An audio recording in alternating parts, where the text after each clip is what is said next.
আসসালামু আলাইকুম। সো আমি আমার প্রিভিয়াস ভিডিওগুলোতে যা দেখাইলাম তা হচ্ছে যে আমরা আমাদের লাইফ কিভাবে সেভ করব, যে আমরা যদি আমাদের শিপ ডুবে যায় সেই ক্ষেত্রে আমরা লাইফ কিভাবে সেভ করব। কিন্তু আজকে আমরা যে ভিডিওটা করব সেটা হচ্ছে যে আমরা কিভাবে অন্যের লাইফ সেভ করব।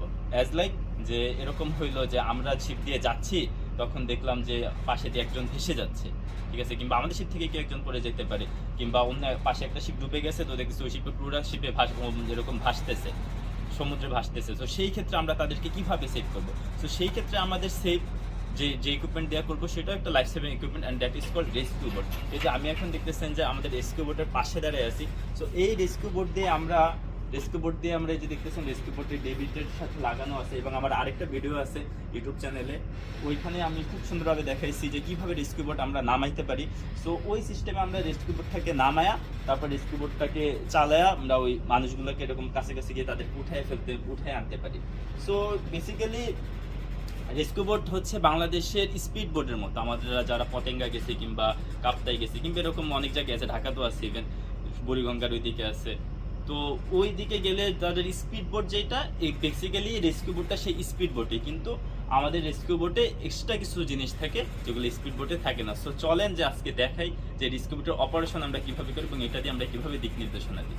সো এই হচ্ছে রেস্কিউ বোট, এখান থেকে আমরা রেস্কিউ বোট অপারেশন করতে পারি। তো ওইখানে আমরা যে দেখতেছেন দুইটা ফুয়েল ট্যাঙ্ক আছে, ঠিক আছে, এইটা তো তেল আছে, এটা তো তেল আছে, ফুয়েল বলতে বেসিক্যালি তেল আর কি।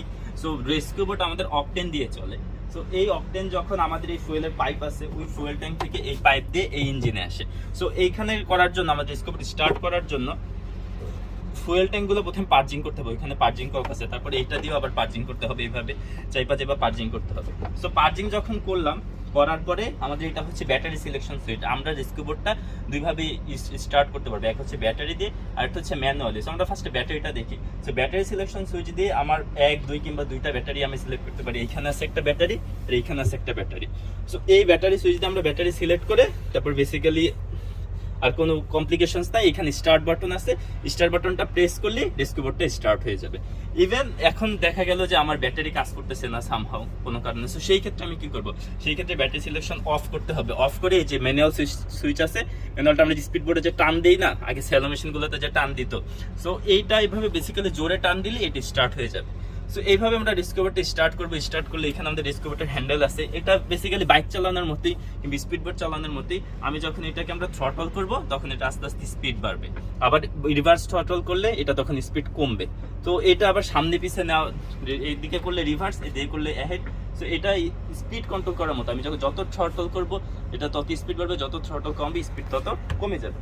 এখন আমি আসতেছি যে আমার রেস্কিউ বোটের মাধ্যমে আমি কিভাবে দিক নির্দেশনা করবো। এই যে দেখতেছেন আমাদের এখানে একটা কম্পাস আছে, ঠিক আছে, এই কম্পাসের মাধ্যমে আমি দেখতে পারতেছি যে আমি এক্স্যাক্টলি কত ডিগ্রিতে যাইতে পারি। সো আমার যখন লাইফ সেভ করতে হবে তখন আমার সাথে চার্ট থাকবে। সো আমি জানবো যে আমি যদি শহরের দিকে যাইতে চাই তাহলে আমার কত ডিগ্রিতে যাইতে হবে। সো এইটার দিকে আমরা মনিটর করে তখন আমরা ইজিলি ওই দিকে যাইতে পারবো। সো আমরা যদি লাইফ সেভ করার জন্য কিরকম সিচুয়েশনে পড়ি যে রেস্কিউ বোটের মাধ্যমে আমরা লাইফ সেভ করতে পারতেছি, তাহলে আমি বলবো রেস্কিউ বোট দিয়ে লাইফ সেভ করা অনেক বেশি ইজি এবং অনেক বেশি গ্যারান্টেড। Thank you.